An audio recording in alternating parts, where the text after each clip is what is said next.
Hello दोस्तों, कैसे हो आप सब। स्वागत है आप सभी का आपका अपना चैनल इस क्लासेस में। मेरे साथियों, आज का सेशन बहुत ही इंपॉर्टेंट है और बहुत ही ज़रूरी है और आप सबकी एग्जाम के लिए वेरी वेरी हेल्पफुल है और इससे बाहर एक भी क्वेश्चन नहीं आएगा। तो ये जो सेशन है बहुत ही ज़रूरी है आप सबके लिए, तो ये सेशन ज़रूर देखें एक बार और एग्जाम में जाने से पहले तो ज़रूर देख लें। तो प्यारे साथियों, अभी तक आप लोगों ने हमारे चैनल को सब्सक्राइब नहीं किया है तो वीडियो को लाइक करें, चैनल को सब्सक्राइब करना बिल्कुल ना भूलें और अपने दोस्तों को भी शेयर करिए और बेल आइकन को दबा दीजिए ताकि जितने भी इंफॉर्मेशन हो सबसे पहले आपके पास पहुंचे। तो चलिए इस सेशन को शुरू करते हैं।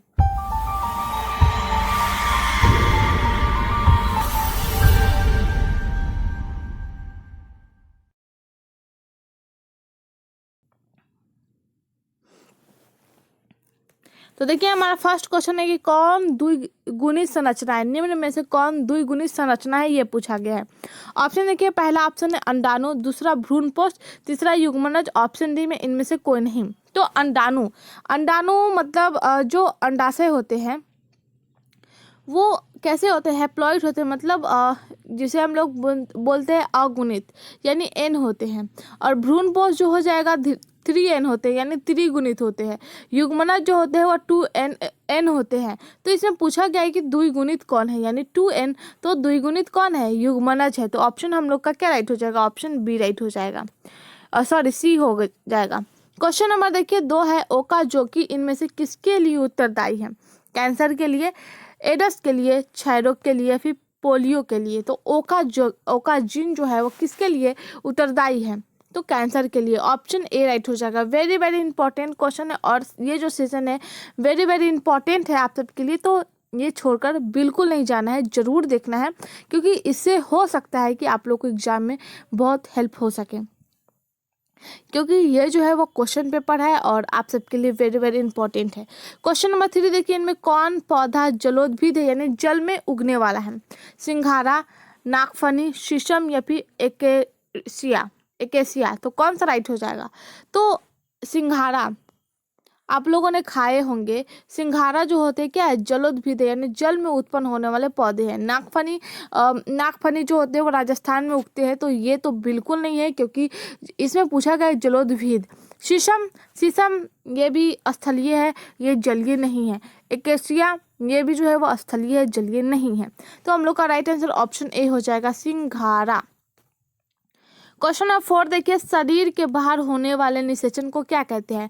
जब शरीर के बाहर निषेचन होता है और उससे संतति उत्पत्ति होती है तो इसका एग्जाम्पल क्या हो जाएगा, शरीर के बाहर जो भी निषेचन होता है, जैसे शरीर के अंदर निषेचन होता है तो उसका एग्जाम्पल हो जाएगा मनुष्य। मनुष्य जो होती है, मनुष्य की जो स्त्री होती है उसके अंदर निषेचन होता है, तो क्या होता है, शरीर के अंदर निषेचन होता है और उसमें शिशु जो है वह मतलब उत्पन्न होते हैं और फिर नए संतति की उत्पत्ति होती है।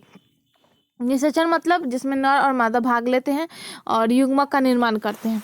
तो इसमें पूछा गया कि शरीर के बाहर होने वाले निषेचन, यानी जो शरीर के बाहर निषेचन होता है, इन विट्रो इन विवो दोनों या इनमें से कोई नहीं।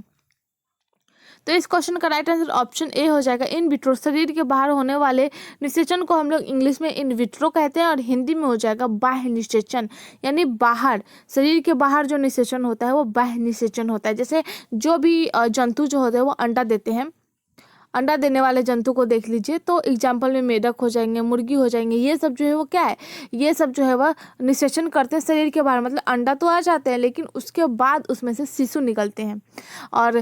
और भी एनिमल्स जो है वह इन विट्रो करते हैं, यानी सॉरी इन विवो करते हैं, यानी आंतरिक निषेचन करते हैं। एग्जाम्पल में हाथी, शेर, ये सब जो क्या है शरीर के अंदर जो है वह निषेचन करते हैं और नए शिशु का निर्माण करते हैं।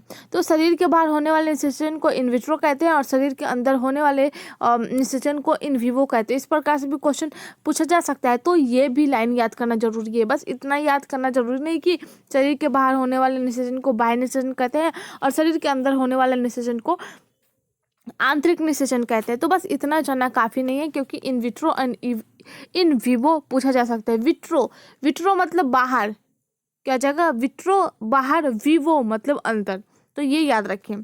क्वेश्चन नंबर देखिए 5 है, विश्व पर्यावरण दिवस किस तिथि को मनाया जाता है। विश्व पर्यावरण दिवस यानी तिथि जो है वो कब, मतलब विश्व पर्यावरण दिवस जो है वो किस तिथि को मनाया जाता है? 5 जून को, फिर 20 दिसंबर को, या फिर 15 मार्च को, या फिर 7 जुलाई को। तो विश्व पर्यावरण दिवस पूछा गया है, तो राइट आंसर ऑप्शन ए हो जाएगा, 5 जून को मनाया जाता है, ऑप्शन ए। क्वेश्चन नंबर देखिए 6 है, सर्टोली कोशिकाएं पाई जाती है वृषण में, गर्भाशय में, अंडाशय में, या फिर यकृत में? तो सर्टोली कोशिकाएं ये जो है वो क्या है, ये जो है वो पुरुषों में पाए जाने वाली कोशिका है, जो कि इसमें क्या है, वृषण जो है वो पुरुषों में पाया जाता है, और वृषण में ही सर्टोली कोशिकाएं पाई जाती है। गर्भाशय, अंडाशय ये जो है वो क्या है, स्त्री के पार्ट्स हैं, स्त्री मादा जनन के पार्ट्स हैं, एंड तो ये हम लोग का राइट आंसर ऑप्शन ए हो जाएगा। क्वेश्चन नंबर देखिए 7 है, ओपेरॉन मॉडल क्या प्रदर्शित करता है? जीन का सिंथेसिस, ऑप्शन बी में जीन का एक्सप्रेशन, या फिर जीन का रेगुलेशन, या फिर जीन का फंक्शन? तो ओपेरॉन मॉडल जो है वह क्या प्रदर्शित करता है? तो जीन का फंक्शन को प्रदर्शित करता है। क्वेश्चन नंबर 8 देखिए कि निम्नलिखित में कौन जंतु उभयलिंगी नहीं है? उभयलिंगी मतलब जिसमें नर और मादा होते हैं, लेकिन इसमें पूछा गया कि कौन उभयलिंगी नहीं है, ये पूछा गया है। तो क्वेश्चन को भी ध्यान से देखना है। पहला है ऑप्शन ए में देखिए फीता कृमि। फीता कृमि आप लोगों ने देखा होगा, फीता कृमि ये अधिकतर जो है वह मतलब कीड़े मकोड़े का नाम है, और ये जो होती है जोक जैसी होती है। जोक आप लोगों ने देखा होगा, जस्ट लाइक इस तरह के स्ट्रक्चर होते हैं इसके, तो मतलब जोक जैसी होती है वो। तो मतलब जोक, केचुआ और ये फीता कृमि ये सब जो क्या होते हैं, उभयलिंगी होते हैं। और घरेलू मक्खी जो होती है वो क्या होती है, उभयलिंगी जंतु नहीं है। केचुआ ये उभयलिंगी का मोस्ट इम्पॉर्टेंट एग्जाम्पल है। फीता कृमि ले सकते हैं, जोक ले सकते हैं, ये सब जो क्या है, ये उभयलिंगी के बहुत अच्छे एग्जाम्पल्स हैं, क्योंकि केचुआ में जो होती है वो नर मादा एक ही में देखने को मिलता है। तो हम लोग का राइट आंसर ऑप्शन सी हो जाएगा, घरेलू मक्खी। क्वेश्चन नंबर 9 देखिए, निम्नलिखित में कौन सा नाइट्रोजन बेस डीएनए में नहीं होता है? नाइट्रोजन बेस डीएनए में नहीं होता है। डीएनए में कौन सा बेस नहीं होता है ये पूछा गया। थाइमिन, यूरासिल, ग्वानिन, या फिर साइटोसिन? तो राइट आंसर जो हो जाएगा यूरासिल जो होती है वो क्या होती है, आरएनए में पाई जाती है। डीएनए में थाइमिन, ग्वानिन, साइटोसिन होते हैं, लेकिन यूरासिल जो होती है वो डीएनए में नहीं होती, ये जो है वो आरएनए में प्रेजेंट होती है। तो हम लोग का ऑप्शन बी राइट हो जाएगा। क्वेश्चन नंबर देखिए 10 है कि रेड डाटा बुक में सम्मिलित है, क्या है? विलुप्त हो रहे पौधे की सूची, मतलब विलुप्त मतलब जो खो गए हैं, जो गायब हो रहे हैं उस पौधे की सूची, या फिर दुर्लभ पौधे की सूची, या फिर आपत्तिग्रस्त प्राणियों की सूची, या इनमें से सभी? तो रेड डाटा बुक जो है वो उसमें क्या सम्मिलित है ये पूछा गया है। तो हम लोग का राइट आंसर जो हो जाएगा ऑप्शन डी हो जाएगा, इनमें से सभी। मतलब ये तीनों की जो है वो सूची दिया गया है किसमें, रेड डाटा बुक में। और वेरी वेरी इंपॉर्टेंट क्वेश्चन है ये, क्योंकि बोर्ड एग्जाम में अधिकतर ये क्वेश्चन कई बार रिपीट किए गए हैं, तो ध्यान रखिए। क्वेश्चन नंबर 11 है कि पुष्पासन खाया जाता है। पुष्पासन मतलब पुष्प वाला जो भाग होता है वो खाया जाता है, किसका? शरीफा का, सेब का, नारंगी का, या इनमें से कोई नहीं?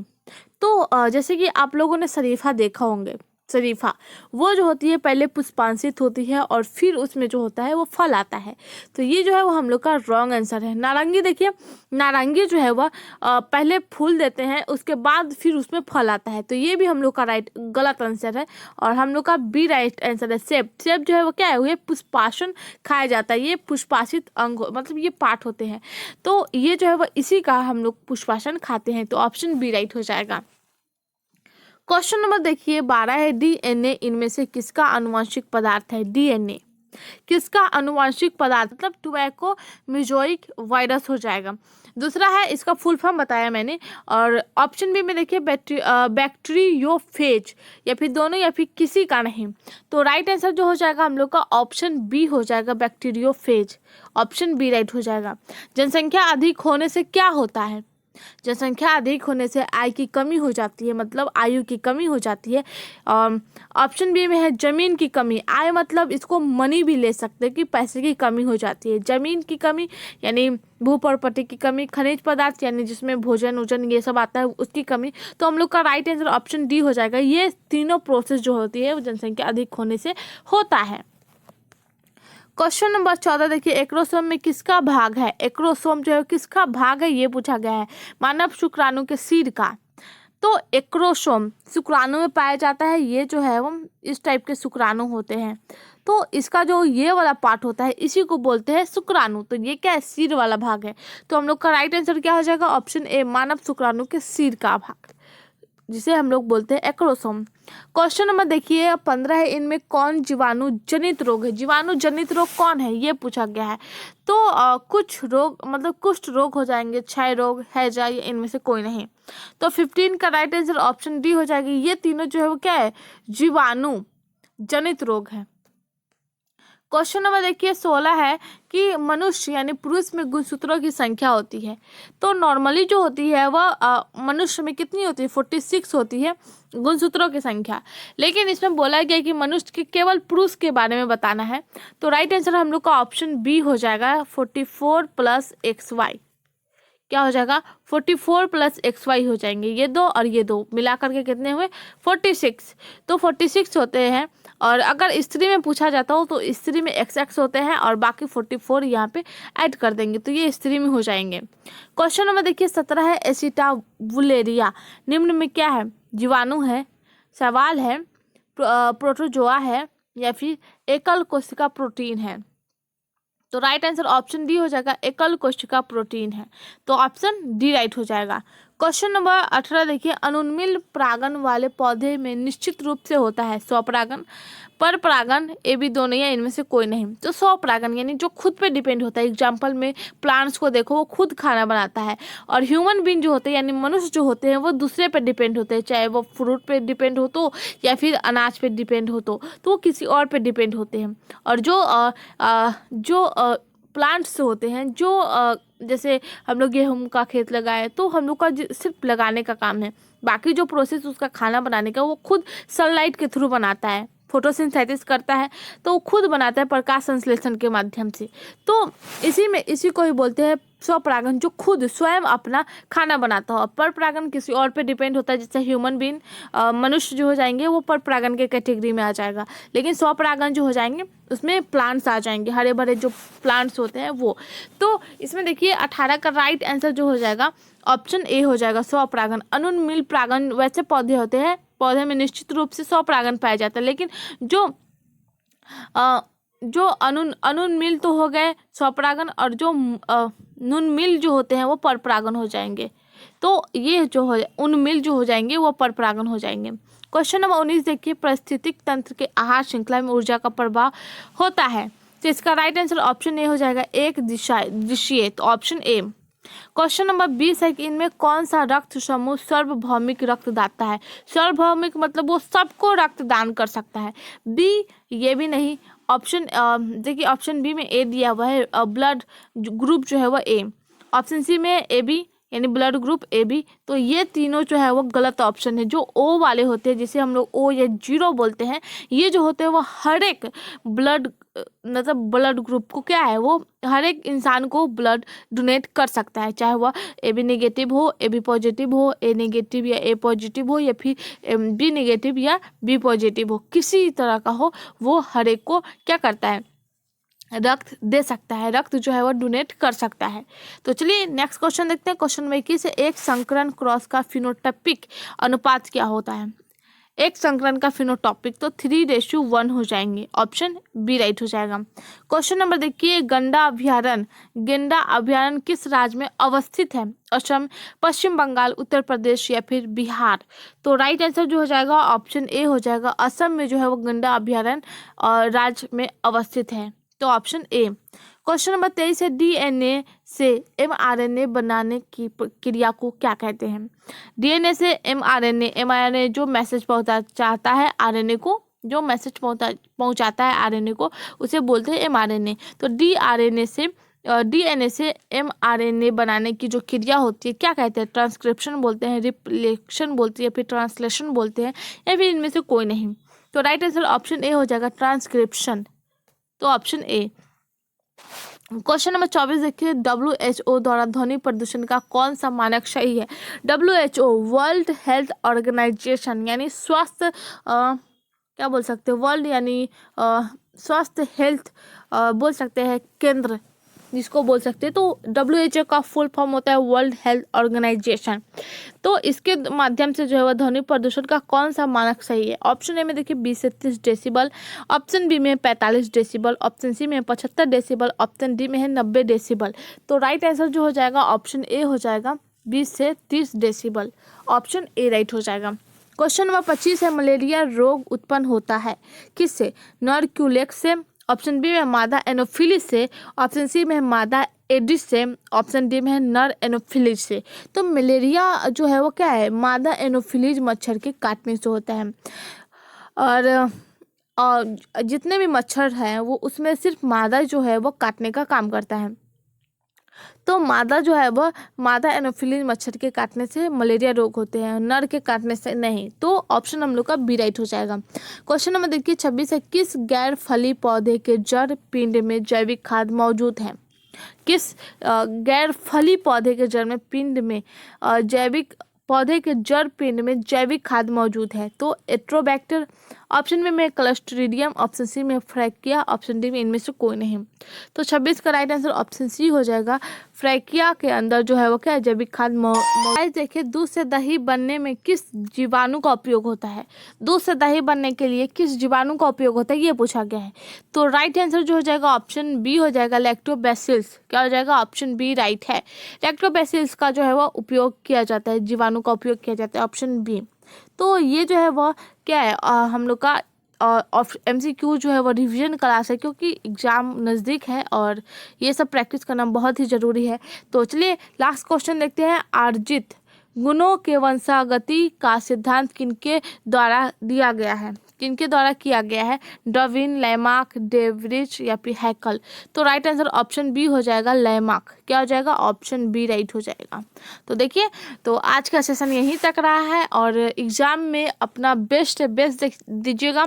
सबसे पहले मोस्टली आप लोग जो है वो अच्छे से क्वेश्चन पढ़िएगा 5 to 7 मिनट्स। एंड उसके बाद करना क्या है कि जितने भी MCQs है उसको वैसे MCQs को चुनना है जो आप लोग को कंफर्म याद है, ये नहीं कि डाउट हो रहे हैं। तो जो कंफर्म याद है पहले उसको टिक लगाइए, पेन से नहीं पेंसिल से यूज कीजिए, क्योंकि हो सकता है बोर्ड मेंबर को लगे कि आप लोग मतलब पेन से लिखने से उसको कोई प्रॉब्लम हो, क्योंकि वहाँ पे पेन से लिखने में उनको लगता है कि हम लोग चीटिंग कर रहे हैं। तो ऐसा नहीं करना है, पेंसिल वहाँ पे डाउट लगाइए या फिर पेन से ही बस हल्का सा डाउट लगाना है, इस टाइप से।